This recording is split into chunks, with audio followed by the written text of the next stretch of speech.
अब मान्य सदस्य वर्षमान पुन, समय 14 मिनेट।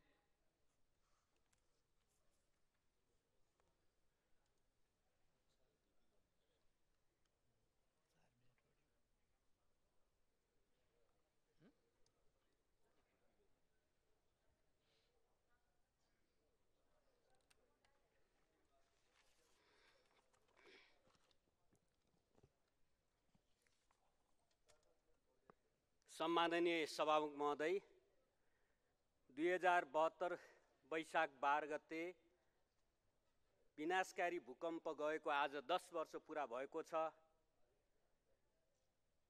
आज हाम्रो पार्टीका आदरणीय नेता तथा दल अध्यक्ष तथा दलको नेता कमरेड प्रचण्ड गोर्खा भूकम्प केन्द्रको भूकम्पको इपिसेन्टर बारपाकमा कार्यक्रममा हुनुहुन्छ। त्यस भूकम्पको क्रममा ज्यान गुमाउनु हुनेप्रति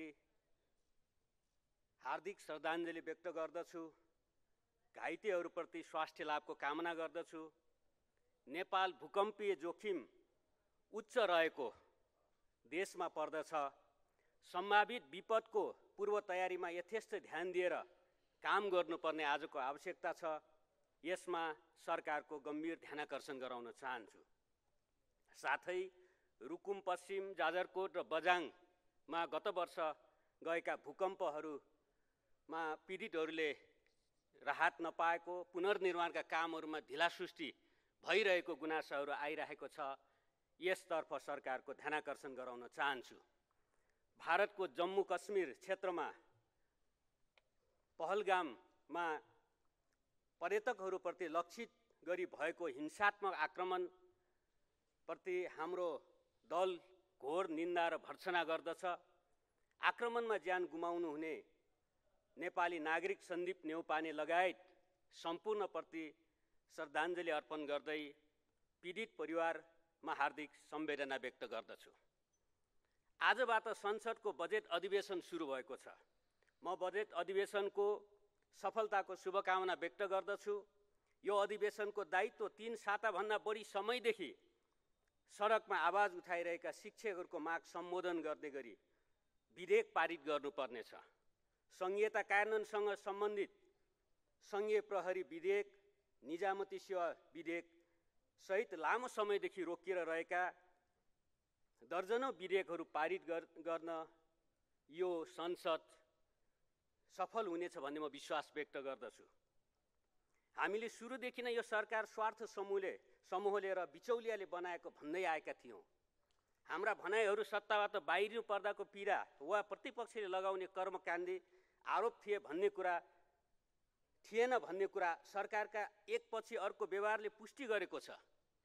10 महिनासम्म सरकारले दलाल, बिचौलिया र स्वार्थ समूहको संरक्षण र प्रतिपक्षी दल वा नेताहरूसँग प्रतिशोध साध्ने बाहेक सरकारले केही गरेको छैन। धितोपत्र बोर्ड, बीमा प्राधिकरण जस्ता नियामक निकायमा भएका नियुक्ति र स्वार्थ समूहले आफ्ना प्रतिनिधिलाई राष्ट्र बैङ्कको गभर्नरमा नियुक्ति गर्न गरिरहेको चलखेल दिनको घाम जत्तिकै छर्लङ्ग भएको छ। हामीले यो सरकारले बिचौलिया समूहको स्वार्थमा काम गरिरहेको छ भन्दा सरकारबाट हट्दाको छटपटी भनियो। आज हामीले मात्र होइन, घर घरमा, सार्वजनिक मञ्चमा र सबैतिर जनताले यो सरकारलाई बिचौलिया, दलाल र स्वार्थ समूहको सरकार भनिरहेका छन्।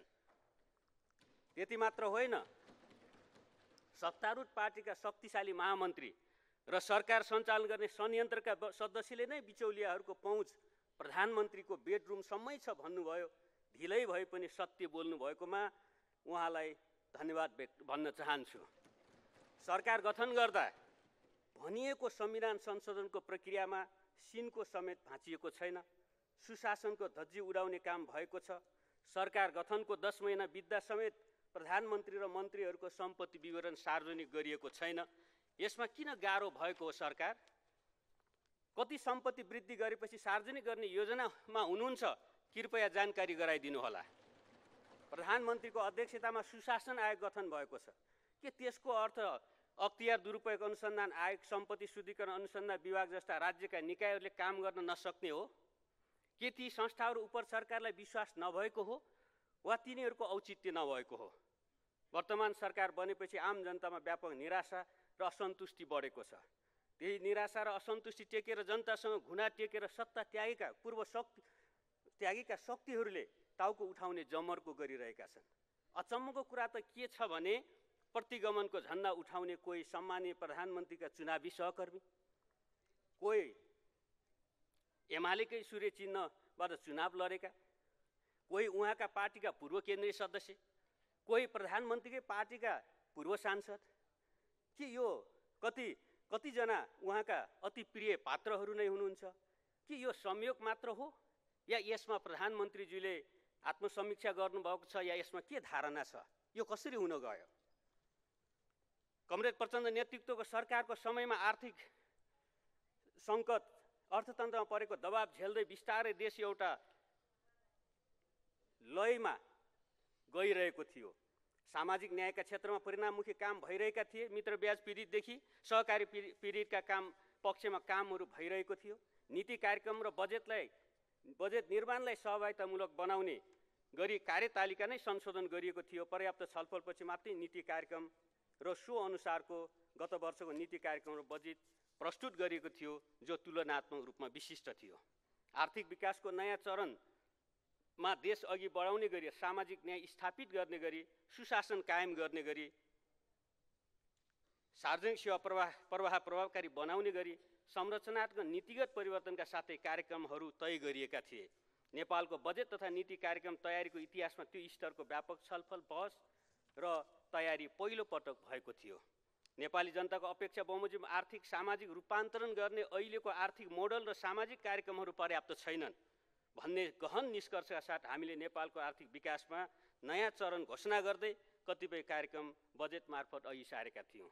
यो सरकारले निर्णायक महत्त्वको गण्डकी आर्थिक त्रिभुज परियोजनाका बारेमा सामान्य सोच्ने काम समेत गरेन।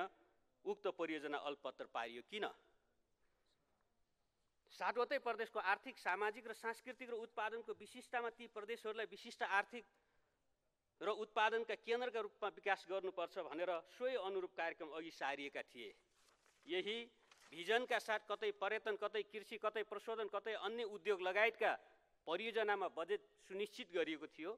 उदाहरणका लागि सुदूरपश्चिम र कर्णालीमा मेगा फुड पार्क, कर्णाली समृद्धि कार्यक्रम, हिमाली समृद्धि कार्यक्रम, रैथाने सिप र पेसाको संरक्षण, रिटर्ने उद्यमशीलता, आइटी हब निर्माण लगायतका आर्थिक परियोजनाहरू अल्पत्र किन पारिए? हुलाकी मार्गलाई ग्रामीण आत्मनिर्भर अर्थतन्त्रको हब बनाउने र मध्य पहाडी राजमार्गलाई आर्थिक विकासको केन्द्र बनाउने गरी कार्यक्रम प्रस्तावित थिए। सरकारको प्राथमिकता ती कार्यक्रम किन परेनन्? सामाजिक न्यायका क्षेत्रमा दलित समुदायको अधिकार संरक्षण गर्दै सम्मानजनक जीवनयापन गर्ने कुरा सुनिश्चित गर्न अधिकार सम्पन्न दलित विकास प्राधिकरण कुरा अघि सारिएको थियो। सरकारले प्रचण्ड सरकारसँगको रिस दलितहरूमाथि पोख्यो। यही कार्यक्रम अघि बढाइएन। हामीले यस वर्ष मात्रै 5 लाख सुकुम्बासी भूमिहीनहरूलाई जग्गा धनी प्रमाणपत्र दिने तयारी गरेका थियौँ। सरकारले भूमि आयोगमा कार्यकर्ता भर्ती गर्नु बाहेक सिनको पनि भाँचेन। इको टुरिज्मदेखि मौलिक कृषि उत्पादन, वैदेशिक रोजगारलाई दलाल र बिचौलिया मुक्त बनाउन सहज र सरल रूपमा रोजगारीमा जान र फर्केपछि सिकेको सिप र ज्ञानलाई नेपालको उत्पादनमा जोड्न 1 लाख रिटर्नीलाई उद्यमशील बनाउने लगायत कैयन निर्णायक महत्त्वका कार्यक्रम अघि सारिएका थिए। रुग्ण उद्योग सञ्चालनका लागि बृहत स्तरमा तयारी गरिएको थियो, तर बिचौलिया र दलाल पुँजीपतिहरूको स्वार्थ पूर्ति गर्न तिनलाई बेच्ने षड्यन्त्र गरियो। कार्य विस्तृतीकरण प्रतिवेदन किन अल्पत्र छ, जबकि त्यसको अन्तिम मसौदा तयार भइसकेको थियो? कार्यक्षेत्र र कार्य प्रकृति समान भएका कैयन संरचनाहरू गाभ्ने गरी बजेटले नयाँ केही संरचना जस्तै फुड ऐन ड्रग एडमिनिस्ट्रेसन, रोजगार प्राधिकरण जस्ता अवधारणा अघि सारेको थियो। हामीले 1 लाख बढी युवालाई नवप्रवर्तन र स्वरोजगारमा जोड्ने कार्यक्रम ल्याएका थियौँ। सरकारले निर्णायक मात्र यी परियोजना अघि बढाएन, किनभने यसबाट बिचौलियाहरूको स्वार्थ पूरा हुने थिएन। दलित, महिला, उपेक्षित, उत्पीडित समुदायले अझै अधिकारको अनुभूति गर्न सकेका छैनन्। सामन्ती शोषणका रूपमा रहेको मित्रब्याजबाट हजारौँ जनता पीडित छन्। हामी सरकारमा छडा मित्रब्याज पीडितलाई न्याय दिन निर्माण गरिएका संयन्त्र लथालिङ्ग र निष्क्रिय पारिएका छन्। कानुनत अपराध घोषणा गरे पनि पीडकलाई नै संरक्षण गरिएको छ। हाम्रो स्पष्ट मत छ, सामाजिक न्यायको स्थापना नहुँदासम्म आदिवासी जनजाति, दलित, महिला, मधेसी, मजदुर, मुस्लिम, थारू लगायत उपेक्षित उत्पीडित वर्ग समुदायलाई न्याय दिन सकिएन भने समृद्ध नेपाल बन्न सक्दैन। यही विषयहरूमा हामी यो सदनमा प्रश्न उठाउनेछौँ, सरकारसँग हामी जवाफ खोज्नेछौँ। सम्माननीय सभामुख महोदय, सडक आन्दोलित छ। शिक्षकहरू 3 साताभन्दा बढी समयदेखि राजधानीका सडकमा छन्। भूमिहीन, मित्रब्याज पीडित, आवासीय चिकित्सक सबै आफ्नो आवाज सडकमा उठाइरहेका छन्। तर 2 तिहाईको शक्तिशाली भनिएको सरकार त्यो केही पनि देख्दैन, सुन्दैन। उल्टै शिक्षकहरूका माग सम्बोधनका लागि सकारात्मक पहल गरेको आधारमा शिक्षा मन्त्रीलाई राजीनामा गर्न बाध्य पारिन्छ। मेरिटोक्रेसीका आधारमा नियुक्त त्रिभुवन विश्वविद्यालयका उपकुलपतिलाई काम गर्न नदिएर राजीनामा गराउने कार्यमा सरकार देखिन्छ।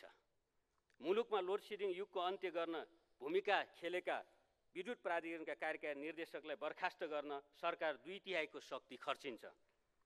तर मुलुकको अर्थतन्त्र सुधार, रोजगारी सिर्जना, जनताका जायज आवाज र असन्तुष्टिको सम्बोधनमा सरकार कतै देखिँदैन। सम्माननीय सभामुख महोदय, शिक्षक महासङ्घसँग सरकारले गरेको सम्झौताबारे सरकारको के धारणा छ? हाम्रो पार्टीको, हाम्रो दलको स्पष्ट धारणा छ, शिक्षक महासङ्घसँग गरिएको सम्झौता, सरकारले गरेको सम्झौताबारे सरकारको स्पष्ट धारणा आउनुपर्छ। 3 वटा सम्झौताहरू भएका छन्। त्यसलाई आधारित गरेर र प्रस्तुत गरेको विधेयक जो समितिमा छ, उपसमितिमा छलफल भइरहेको छ। उपसमितिमा रहनुभएका माननीय सदस्यहरूको भनाइअनुसार त्यहाँ धेरै विषयहरू टुङ्गिसकेका छन्। यो सम्झौतासँग सम्बन्धित विषयमा सरकारले धारणा स्पष्ट गर्ने बित्तिकै केही समय, केही दिनमै त्यो चाहिँ विधेयक टुङ्गो हुन्छ, समितिमा आउँछ, सदनमा आउँछ र छिटै पास गर्न सकिन्छ भन्ने त्यहाँको जानकारी मैले पाएको छु। त्यसो गर्दा चाहिँ हाम्रो दल यो विधेयक छिटोभन्दा छिटो पास गरेर संसदमा आओस् र फास्ट ट्र्याकबाट यसलाई पास गरियोस्। सरकारसँग यो माग गर्न चाहन्छु। यसमा हाम्रो दल सहयोग गर्न तयार रहेको पनि म जानकारी गराउन चाहन्छु। सम्माननीय सभामुख महोदय, कि आज विश्व राजनीतिक शक्ति सन्तुलनमा हेरफेर आइरहेको छ। कति शक्ति राष्ट्रहरूका नयाँ नेतृत्व, नयाँ नीतिहरूका कारणले विश्व अस्थिर बनेको छ र कतिपय भन्सार नीतिका कारण, व्यापार नीतिका कारण, भनिएको व्यापार युद्धका कारण विश्वव्यापी रूपले आर्थिक मन्दीका खतराहरू पनि मदारिएका छन्। सरकारले छिमेकीहरूसँग र ताराका मित्रहरूसँगको सम्बन्धलाई सुझबुझपूर्ण, त्यसैगरी विवेकसम्मत ढङ्गले सञ्चालन गर्न सकिरहेको छैन। सरकारले विवेक नपुर्याउँदा दीर्घकालिक रूपमा अन्ततः राज्यले या जनताहरूले दुःख पाउने हुन्छ। यसतर्फ सरकारले बेलैमा ध्यान दिनुपर्छ। सम्भावित जोखिमहरू, अर्थतन्त्रमा देखिएका सम्भावित जोखिमहरू, त्यसैगरी चाहिँ हालसालै मात्र विगत सरकारले विभिन्न ऐन कानुन पास गर्ने, संरचना निर्माण गर्ने तीव्र पहल गरेको थियो। तर केही एक्सनका कामहरू ढिलाइ गर्दा, सरकारले त्यसमा तदारुकता नदेखाउँदा, कतिपय बिचौलियाहरूको प्रभावमा पर्दा, त्यस्ता निर्णय हुँदा हाम्रो देश ग्रे लिस्टमा परेको छ। आर्थिक रूपले यो असाध्यै ठुलो जोखिम हो। त्यो ग्रे लिस्टबाट छिटोभन्दा छिटो बाहिर आउने गरी नीति, कार्यक्रम, बजेटहरू, संरचनाहरू र व्यवहारहरू सरकारले त्यता निर्देशित गरोस्, केन्द्रित गरोस्। र यो बर्खे अधिवेशन हो, बजेट अधिवेशन हो।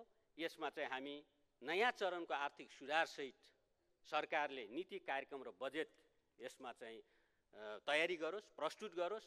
सकारात्मक कामको लागि हाम्रो दल सहयोग गर्न, सकारात्मक छलफल गर्न, रचनात्मक छलफल गर्न तयार रहेको कुरा यहाँ जानकारी गराउँदै यो अधिवेशनको पूर्ण सफलताको शुभकामनासहित बिदा हुन्छु। धन्यवाद।